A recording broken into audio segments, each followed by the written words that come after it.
그 영상의 댓글로 어떤 분이 지금이 그 계시록에서 말하는 어느 정도 시기냐, 그리고 이제 그리스도께서 다시 오시려면은 뭐 어느 정도 남았냐, 그분 그 용어로 그대로 쓰면 몇 년 남았냐, 이런 질문 주셨는데, 뭐 제가 댓글 달아드렸어요.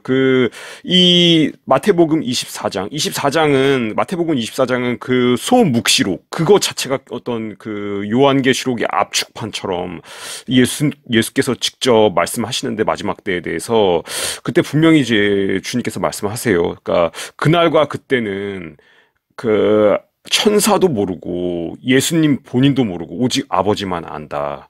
그날과 그때는 아무도 모른다. 오직 하나님 아버지만 아신다. 이제 그 말씀하시는데, 그래서 정확하게 그날과 그때가 몇 년 남았다 이렇게 말하는 놈은 걔는 이단이에요.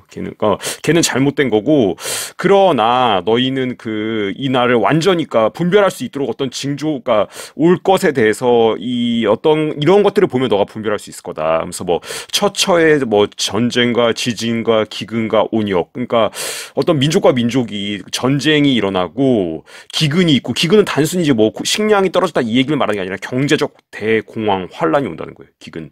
그리고 이제 지진, 그러니까 자연재해, 뭐 쓰나미 이런 게 오고 전염병이 온다.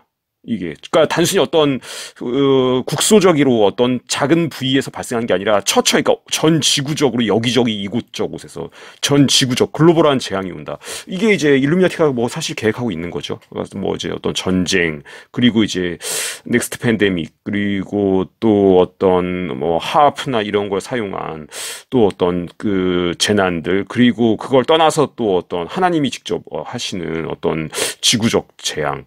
근데 이제 그런 것들이 오면은 이제 너희들이 그 분별할 수 있는 하나의 징표고, 그 다음에 이제 어떤 믿음이 식고, 그리고 이 그리스도, 내가 그리스도다, 내가 그리스도, 이렇게 말하는 어떤 온갖 이단들이 나타나서 미혹할 거다. 이게 이제 말세의 징조고, 또 하나 이제 그리스도께서 그 말씀하시면서 이 로세 때와 그 노아의 때에 대해서 또 언급하세요. 그러니까 마지막 때는 소돔성 로세 때와 같다. 이 소돔과 고모라는 이 창세기 그 나오는 부분 읽어보시면 아시겠지만, 천사들이 갔을 때 그 밤 정도에 이제 롯의 집에 그 소돔성에 도착하는데, 롯이 맞아들이는데 거기 그 소돔성에 있던 남자 어린애부터 노인들까지 다 나와가지고 롯한테 가서 지금 니네 집에 들어간 그 남자들 밖으로 끌어내, 우리가 상관할 거야, 이렇게 말하는데, 이게 완고고법인데 융안하겠다는 거예요. 윤관. 남자들이 성경에 뭐라고 기록되어 있냐면 어린애부터 늙은이들까지 다 와가지고, 이게 소돔의 법이에요. 낯선 사람이 왔는데 어린애부터 노인까지 거기 사는 사람들이 다 와가지고 집단으로 윤관하겠다. 이게 소돔의, 그러니까 뭔 얘기냐면은 동성애가 완전히 끝까지 간 거. 완전히 그 합법화 정도가 아니라 그냥 끝까지 간 거. 그냥, 예. 그런 상태가 마지막 때다. 그래서 지금 이제 동성애가 어느 정도 이제 보편화되고, 이게 법제화로 동성애에서 비난도 못하고, 이런 게 마지막 때 양상의 하나고, 지금 그래서 그런 몇 가지 척도가 있어요. 볼 수 있는. 마지막 때 얼마나 가까이 왔는가. 그리고 이제 또 제3성전을 뺄 수가 없는데, 왜냐면은 아까 했던 24장, 마태복음 24장에서 예수께서 그 말씀하실까, 다니엘서에, 구약성경 다니엘서에 기록된 것처럼 멸망에 가증한 것이 거룩한 곳에 선 것을 보거든, 이 말씀하시는데, 바포메상이 이제 거룩한 곳, 성전, 지금 성전이 없죠. 그 자리에 지금 이제 알악사, 황금돔, 무슬림의 어떤 사원이 서 있는데, 지금 이스라엘에서 지금 이란이랑 지금 상당히 폭격을 했죠. 얼마 전에 이스라엘이. 만약에 어떤 전쟁이 돌입하게 되면은 뭐 제3성전 자리가 뭐 테러 형태로 가장하든 아니면 폭격 형태가 되든 간에 거기를 날려버리고, 제3성전, 그러니까 이제 이 성전을 세울 준비는 다 돼 있어요. 기자재도 어떤 장비, 무슨 설계도, 어떤 건축 자재, 이런 거 준비 다 돼 있어요. 그냥 이 땅 거기 밀어버리고 세우면 순식간에 세울 수 있는데, 거기에 서는 거가 이제 보이면 진짜 이제 거의 가까이 온 거죠.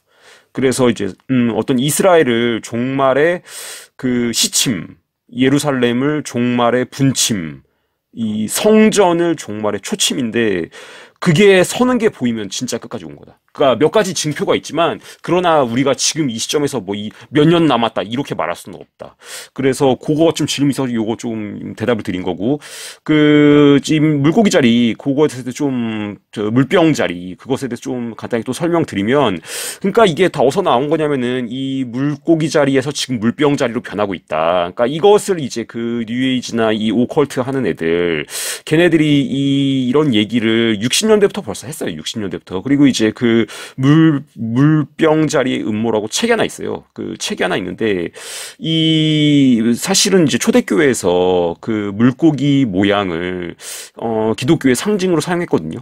물고기 모양을 이투스라고 그러는데 그게 이제 또 그 어떤 의미가 있어요. 그러니까 뭐 우리의 구주 예수 그리스도 그거의 뭐 약자가 이투스고 또 성경에서 보면은 예수께서 이제 그 어부인 베드로를 불러서 너희를 이제 사람 낚는 어부로 내가 삼겠다 이런 말씀을 하셨고 또 오병이어의 기적이나 또 부활하신 후에 이제 그 베드로한테 찾아가서 밤새도록 물고기 잡았지만 잡지 못했던 베드로를 위해서 예수께서 이제 조식 아침 식사를 준비하시는데 거기에 이제 물고기랑 떡을 준비하시죠 예수께서. 그래서 여러 가지로 이제 물고기란 게 좀 의미가 있기 때문에 초대교회에서 이제 어떤 물고기를 기독교인의 상징으로 좀 사용했는데 이제 얘네들은 그런 거를 근거로 이런 어떤 이제 오컬트 하는 애들은 이 물고기 자리의 시대가 기독교의 시대가 이제 저물고 물병 자리의 시대가 온다.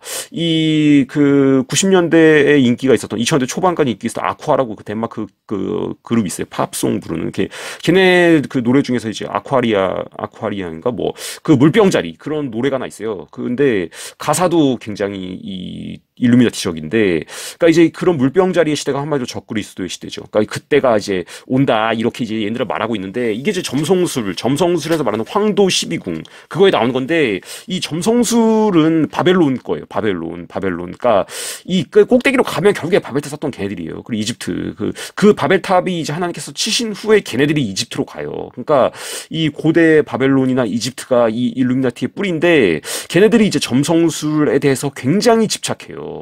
그래서 이 걔네들이 이제 그런 얘기를 하는 건데 이 중요한 게 예수께서 이제 사탄에서 뭐라고 말씀하셨냐면 이제 사탄은 나면서부터 살인자고 거짓의 아비다.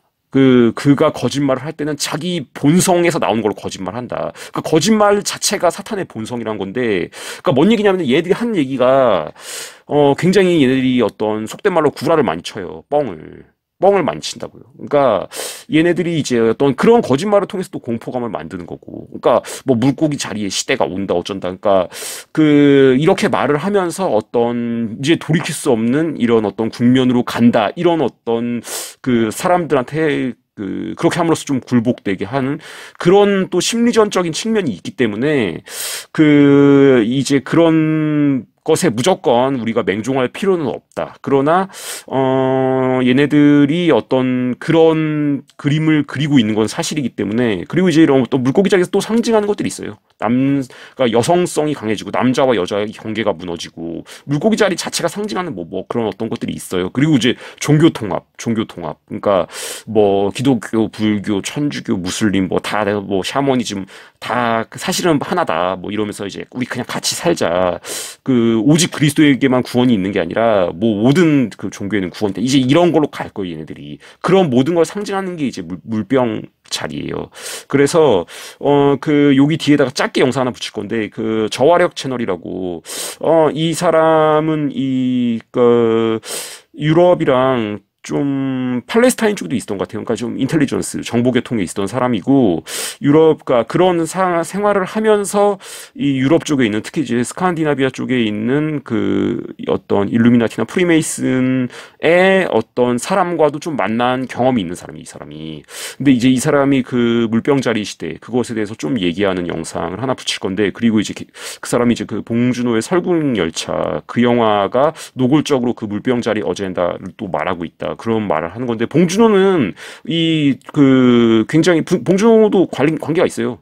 어느 정도까지 뭐 관계가 있는지 모르겠는데 프리메이슨인지 아니면 뭐 모르겠지만 이 사람이 이제 전시안을 또 한번 전시안으로 찍힌 사진도 여러 개 있고 얘가 만들었던 영화들에 굉장히 많은 어젠다가 들어가 있어요.